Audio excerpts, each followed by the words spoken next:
Hello hello आज next lecture में हम बात करेंगे एग्रीकल्चर इकोनॉमिक्स में कृषि अर्थशास्त्र का क्षेत्र। देखिए, कृषि अर्थशास्त्र का क्षेत्र निम्न बातें आती हैं। नंबर 1, कृषि अर्थशास्त्र का स्वभाव।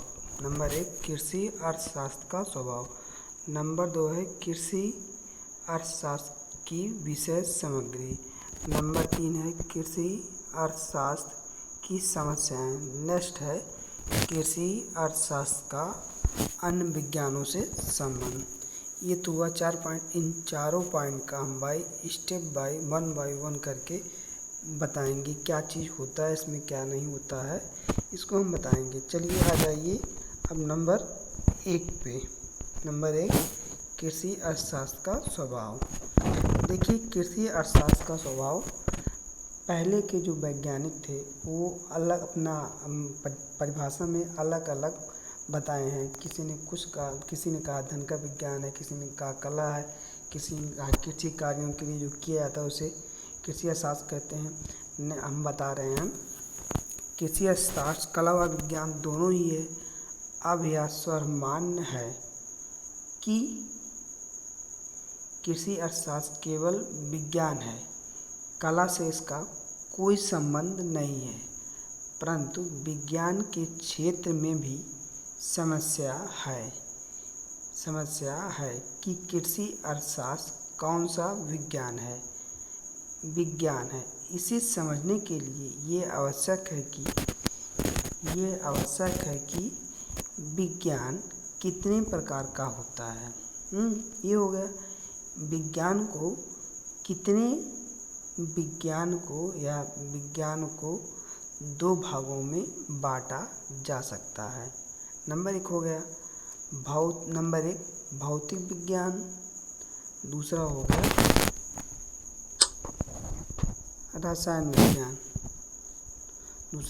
रसायन विज्ञान। देखिए, हम भौतिक विज्ञान में ज्योतिष शास्त्र, प्राणी शास्त्र, रसायन शास्त्र और भौतिक शास्त्र का अध्ययन करते हैं। नेक्स्ट आपका है सामाजिक विज्ञान में अर्थशास्त्र, समाजशास्त्र, मनोवैज्ञानिक, राजनीतिक शास्त्र का हम अध्ययन करते हैं। ये हो गया, इनमें हम इन चीज़ों का अध्ययन करते हैं। फिर भी इनके आधार पर प्रत्येक विज्ञान को फिर भी 2 भागों में बांटा जा सकता है। ये 2 भागों में बांटा जा सकता है। नंबर 1 वास्तविक विज्ञान, नंबर 2 व्यवहारिक विज्ञान। अब देखिए, वास्तविक विज्ञान क्या होता है। इस विज्ञान के अंतर्गत आंकड़े इकट्ठा करना, उनका विश्लेषण करना तथा उनसे नियम तथा सिद्धांतों का प्रतिपादन करना।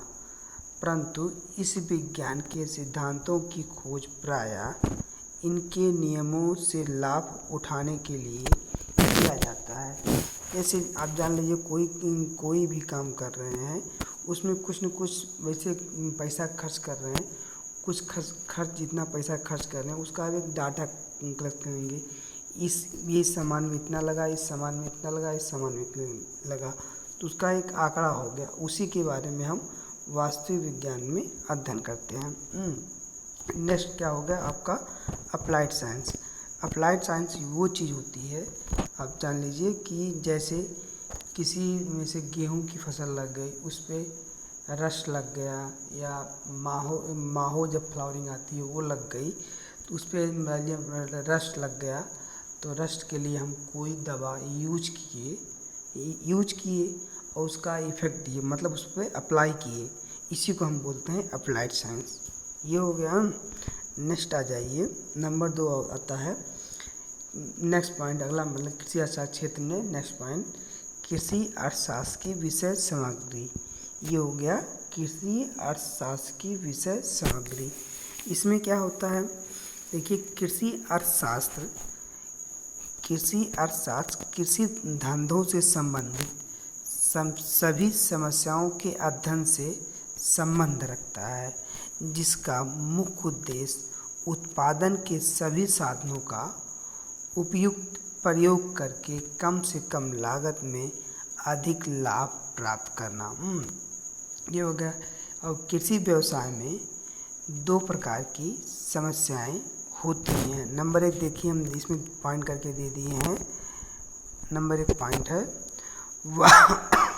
वह आर्थिक समस्याएं जो कृषि क्षेत्र पर उत्पन्न होती हैं, जिन्हें कृषक स्वयं या अपने पड़ोसी से हल कर सकता है। ऐसे कोई आप खेती कर रहे हैं, सीड बोना हुआ, किस तरह बोना हुआ, उसकी आप बोना हुआ, उसमें क्या डालना है, जो किसान से एक दूसरे की मदद किया, फावड़ा कुदाल लेना है, तो आप एक दूसरे की मदद कर सकते हैं वहीं एज ए फील्ड पर ही। नेक्स्ट पॉइंट दूसरा दे दिए हैं, वह समस्याएं जो क्षेत्रीय महत्व तथा जिन्हें कृषक स्वयं अपने पड़ोसी की मदद से हल नहीं कर सकता, तो उसे सरकार के द्वारा हल किया जा सकता है।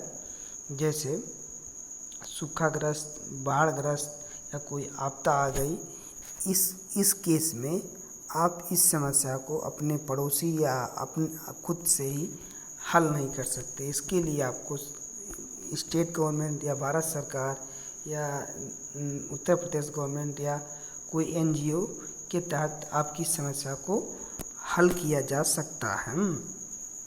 फिर भी दूसरे प्रकार से हम कह सकते हैं कि कृषि व्यवसाय में दो प्रकार की समस्याएं आती हैं।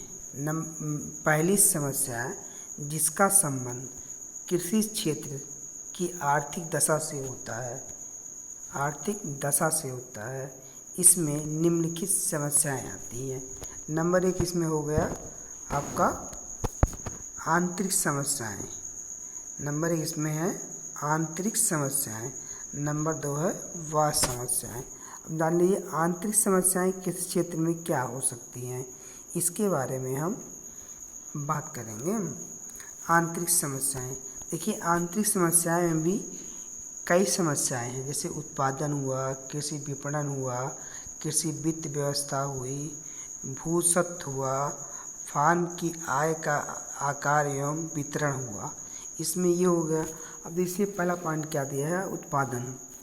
अब उत्पादन के बारे में हम प्रोडक्शन जिसको बोलते हैं, उत्पादन के बारे में हम बात कर सकते हैं कि कृषि की आंतरिक समस्या में उत्पन्न से संबंधित समस्याओं पर अधिक ध्यान दिया गया है।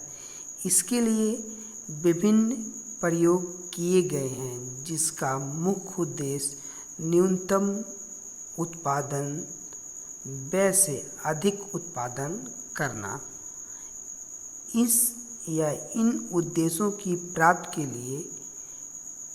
के लिए अर्थशास्त्र ने कृषकों का ध्यान फार्म प्रबंधन विधियों को अपनाने की ओर आकर्षित किया है।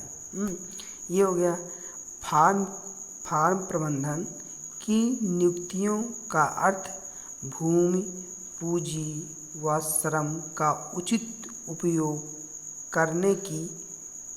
करने को अपनाने की समस्या से इसका संबंध रखता है।